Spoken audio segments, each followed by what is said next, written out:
Hello, it's Danusia. Welcome to Parents Who Think. I'm bringing you a minisode taken from two conversations I previously recorded with British author, journalist and podcast host, Clover Stroud. She's known for her deeply personal explorations of motherhood, trauma and grief, often set against the backdrop of rural countryside. She began her career writing for major publications like the Sunday Times and The Guardian, but it's her memoirs that truly resonate with readers. Her debut, The Wild Other, recounts her journey of coping with her mother's severe disability following a horse riding accident during Clover's teen years. This was followed by My Wild and Sleepless Nights, a candid portrayal of the emotional and physical challenges of raising 5 children. In The Red of My Blood, Clover writes of her raw and painful process of grieving her sister's sudden death. Her latest work, The Giant on the Skyline, continues to explore life's complexities and is praised for its authenticity, emotional depth, and the way she captures the beauty and brutality of life. She's a significant voice in contemporary British literature. If you're looking for knife-sharp, beautiful and profound writing that explores life's most challenging experiences, well, then Clover delivers. Her work is not just storytelling, but a vivid excavation of what it means to be human. Oh, and Clover is a fellow Substacker. We both have publications there. I write The Parents Who Think Substack, and Clover's is called The Wild Notes. Here's our conversation. Welcome to the podcast, Clover. I'm really looking forward to this conversation. It's lovely to be here. Thank you for having me on. Well, you wouldn't know this, but I have this little obsession with studying book covers and book titles. And definitely, yes. Not only the title and subtitles and the size of the book and all of that stuff. I absolutely adore your title for a start. Absolutely adore it.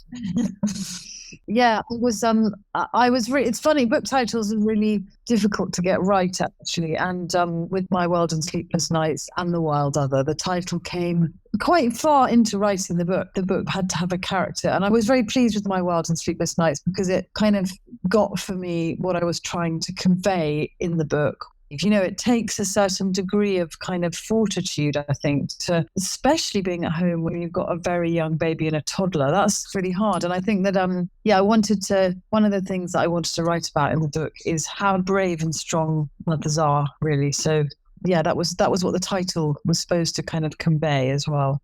Well, I love that word, fortitude. It's not a word that we say, I would imagine, every day, is it? I was interested in hearing how Clover writes while raising her 5 children. I asked her this. Now, how long did it take you to write My Wild and Sleepless Nights? How do you do this writing, Clover? How do you do it? Well, yeah. Motherhood is actually quite a difficult thing to write about because it's a formless experience. It starts. When does it start? Does it start when you're first thinking about, you're first kind of weighing up whether to have children? Does it start when you first accidentally get pregnant? Does it start when you're a child yourself and you're playing with dolls? Like the whole kind of maternal sort of instinct and feelings around motherhood. And motherhood is also something which is very boring and repetitive, which is also not what you want your book to be. It's the last thing you want a book to be, is boring and repetitive. So in order to kind of turn it into an exciting read, it was difficult and it took a lot of thought. And I wrote it when Lester was I came up with the idea sort of immediately, but then I was writing it when he was a baby. And it took a bit longer. It took about a year to write it. But my husband it was a really crazy time because my husband had a massive accident in a terrorist scam. Was like, he broke both his legs and was in hospital for a month. And then he was in a wheelchair. So I was sort of writing it in really, really difficult circumstances. But actually, I quite like the pressure. It was difficult because I write about the first year of Lester's life, but I very much didn't want it to be a book about motherhood that was about babyhood and pregnancy and toddlers. And in no way is this book, I'd like to say to people listening to it, it's not a kind of how-to at all. It's completely different from something like what to expect when you're expecting it. I feel with each book, I've kind of pushed my writing a bit further. I've taken myself into further kind of creative precipices in a way, because sometimes when you're sitting in front of the blank page, it can sometimes feel like a sort of precipice opening up in front of you. And I have really enjoyed taking myself there and pushing myself honestly off the edge of it, and and seeing where I get to. Yeah, we're not all gifted with the ability to describe the nuances of emotion in the same way that you are. That's something you're really brilliant at, and you reach so many people because of that. Mm-hmm. This next part, I had to prod Clover lovingly to tell me this. She's a pretty humble woman. Trust me, it's worth it.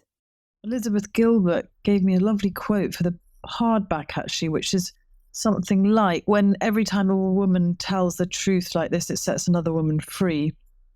Isn't that an amazing blurb? Oh, and from Elizabeth Gilbert. Wow. Let's segue to Clover's entry to motherhood and move on to marriage and the impacts of motherhood on this.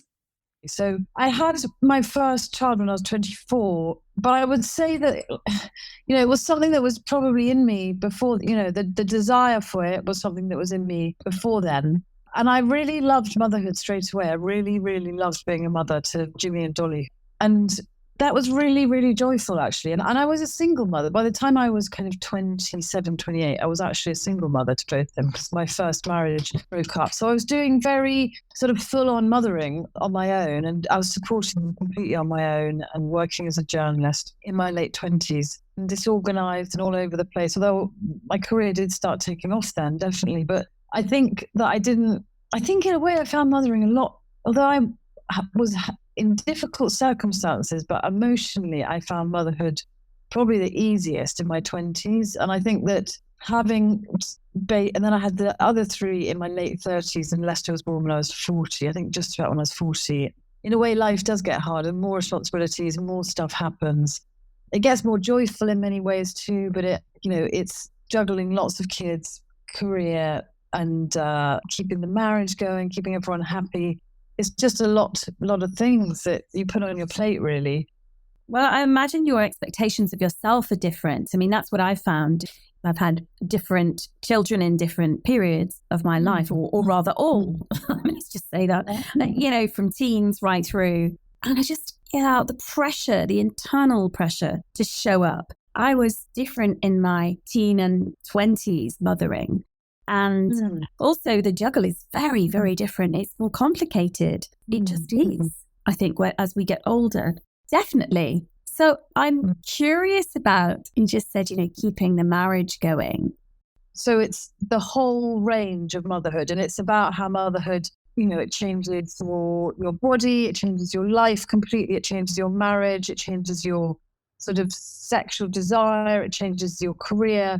And so I looked at every single part of motherhood, and I've been really, really, the writing is very, very open. I've written very openly about the dark and the light of motherhood, and I've written very openly about my relationship with my husband and desire.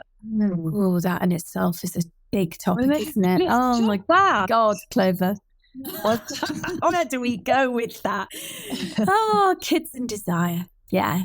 They don't go together very well, those two things, do they? And I think that children really thrash a relationship. There's no doubt about that. And I think until you have children, I don't think you can fully really take on board how much pressure they put a relationship under and how much harder they make it. And that idea, that you might have a baby to bring you closer together. Oh, please. Not the experience. Yeah. It's quite the opposite. I've had. Yeah, it's quite the opposite. It's like, sometimes you hear people saying, oh, we were going through having a difficult time and thought baby would bring us together. But it's like sort of literally breaking your legs to make running a marathon easier. It's really, really does the opposite. Should we take a moment to digest Clover's point about marriage and having children? She's right that so many of us conjure up the let's have a baby in rocky relationship times. But she says that's like hoping if you break your leg, it'll make the marathon you're going to run easier. Sounds crazy, put like this. There's also something else to share on this. When I researched and wrote Noise, a manifesto modernising motherhood, I discovered different women use different language for describing getting pregnant and raising a family. Now, white women talk about having a baby, whereas black and brown women talk of having a child. The focus on having a baby, especially to patch a relationship, is more, short term. Whereas having a child, that feels longer term. Know what I mean?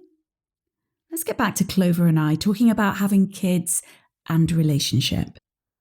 So it is that ridiculous irony of often couples create a child or create a baby, get pregnant because they want to manifest the love that they have together, all that stuff. And then actually that is the one thing that takes them away from the relationship. Yeah. It breaks the relationship, or if not permanently, temporarily has to kind of pause it because, actually it takes over. Yeah. And so the logistics of things, of actually being in the house, the very domesticity and the repetition and the kind of, what's the word? There's just the mediocrity of doing the grunt work of what it is to run a home, do the kids, keep everyone buoyed up and fed and laundered and, all that stuff. Yeah. That just, it doesn't convert into the type of connection, the intimacy. I don't mean just the physical intimacy, I mean the emotional intimacy that needs to happen in a relationship for it to stay connected. It's tough. If you can maintain communication whilst you're having children, then I think you can maintain, in my experience, then you can maintain desire, because the desire comes for me through my bond, with my partner, through my kind of the sense of partnership, the sense of commitment. Commitment is not a very sexy idea, but actually if you kind of really see what you're doing with commitment, and I think to stay together, you need to be able to talk, because you're probably not going to be like having massive amounts of sex. Now, isn't that the truth, especially in the early years? And here's one of my favourite parts of my conversation with Clover. I really, really love my husband, and I really fancy him. I feel really lucky. And we've gone through long periods of not having sex because of just many of the other things that I've just mentioned. But when there is an opportunity to, ideally not in the house. I mean, I don't find being at home very sexy at all. No, it's not. It's not surrounded by kids. You can't really unleash yourself. Yeah. And also just that thing of being interrupted in talk all the time, your conversation is always being interrupted, and it kind of... Oh, I was back on the sex, you see. But if you feel disconnected from each other, in a long-term relationship, because it isn't so much about there isn't a kind of urgent lust of a one-night stand or a very brief fling or whatever. But you have to have that connection. And I do feel really, really, really connected to him. And I do feel the more that we go through, I suppose, the more connected to him I feel, in a way that makes me feel more desire. Yeah, definitely. What I love about this is Clover's radical transparency about intimacy with her husband. Clover is a brilliant parent who thinks. Whether in conversation or in her writing, she's vivid and sensuous, always getting right to the heart of what it means to be human. Last words from Clover. So I have more to write about, and being a human being is difficult, and it's endlessly difficult. It's endlessly harsh. It's endlessly challenging. It's endlessly exciting and glorious and awful. And I'm really, really interested by that kind of combination between something that life can be so hard. And I have had lots of big tragedies in my life, but it is also incredible and glittering and dazzling. And that kind of the dark and the light at the same time is something that I'm really interested by. Oh, this has been, of course, a complete joy. I've loved listening to you and chatting with you. Yeah, well, here's to all your creativity. And, I know there's going to be reams and reams of more coming. It's been really, really lovely talking to you. It's been a really, really enjoyable conversation. Thank you so much. You can find more episodes of Parents Who Think wherever you listen to shows. keep on thinking, and I'll see you next time, folks. Take care of yourself.